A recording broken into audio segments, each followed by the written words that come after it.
Happy spring. It's hard to believe that it's here already, yet it still feels like winter outside, at least when I was recording this. So we sure hope that you're enjoying the start to spring, the official start to spring, that is, and are looking forward to a lot of plans. I know a lot of spring breaks are coming up here, and our family is going to be taking spring break here, and we're headed out to Vegas and then going to do a little bit of skiing since we kind of caught that bug last spring break. So we're looking forward to taking a little time off. With that said, time off. So as you probably have seen and heard, most of you should have received a letter in the mail. We also sent out via our newsletter last month, as well as a separate email announcement, as well as social media, that there are some changes to our team. And while we are certainly excited for a lot of new beginnings, we certainly will be sad to see some of our teammates leave the team, but they are pursuing other goals, as you probably have read. So we are nearing that time. So April 1st is the official transition date. The one thing I want to make very clear, and as I've talked to a lot of you, and everyone has been so supportive and happy for us as we're pursuing our dreams, so we certainly appreciate that. First of all, I'm not retiring, and I just want to make that very clear. If you or someone that you care about is interested in buying, selling, building, or investing in real estate, call me. I am happy to help. I will have a different team supporting me, but that's okay. The other thing is that you're going to be getting communications from a different team name. So when we merge teams together, we decided out of simplicity just to stick with one team name. So the James Embry Group is what you're going to be seeing from here on out as far as communications. And that is just something that is me, and I am part of the team. And so if there's anything that you need, let me know. I'm happy to help you. And we've got a great team ready to help you as well.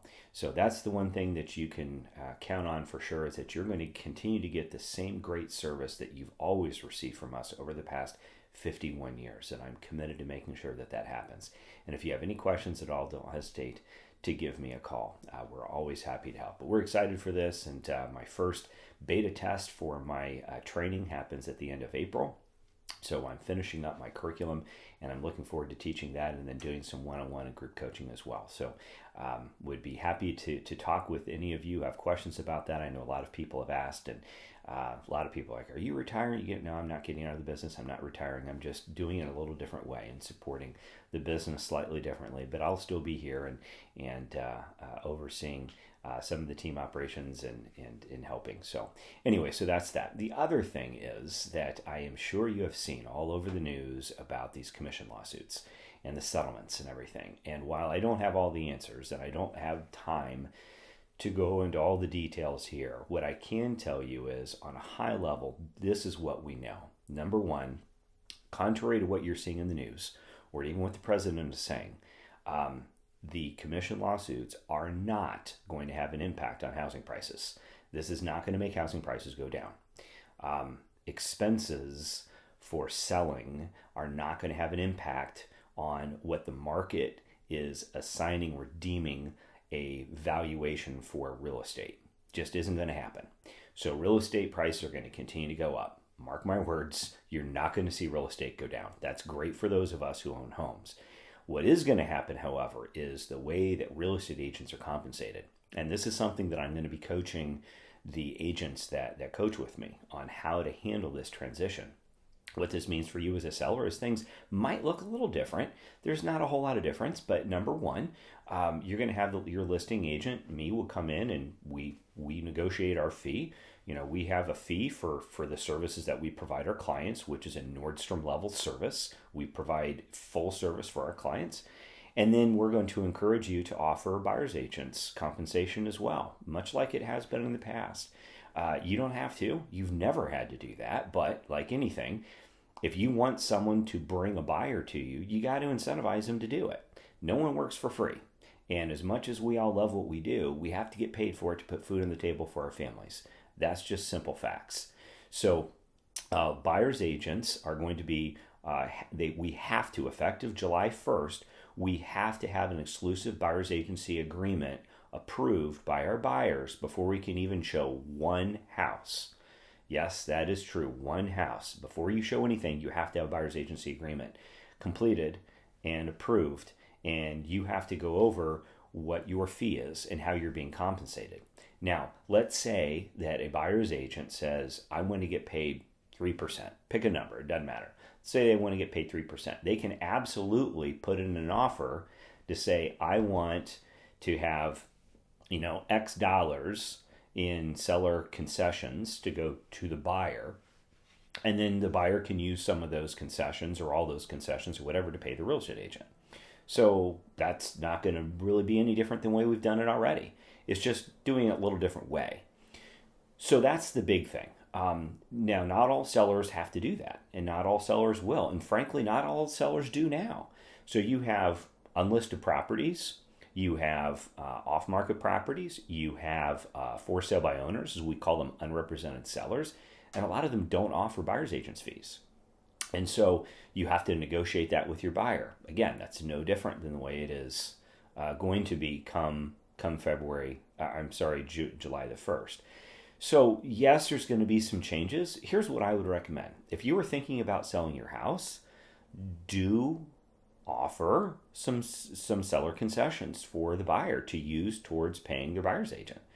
Now, what we can't do anymore is offer a buyer's agent's fee in the multiple listing service, or the BLC, as we have in Indianapolis, like we've done.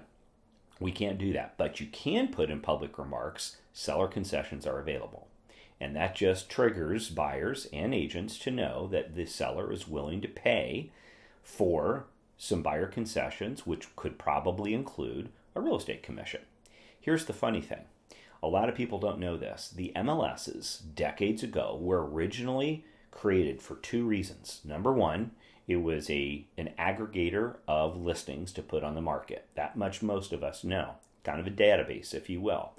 But the second reason was to provide unilateral offers of compensation to buyer's agents.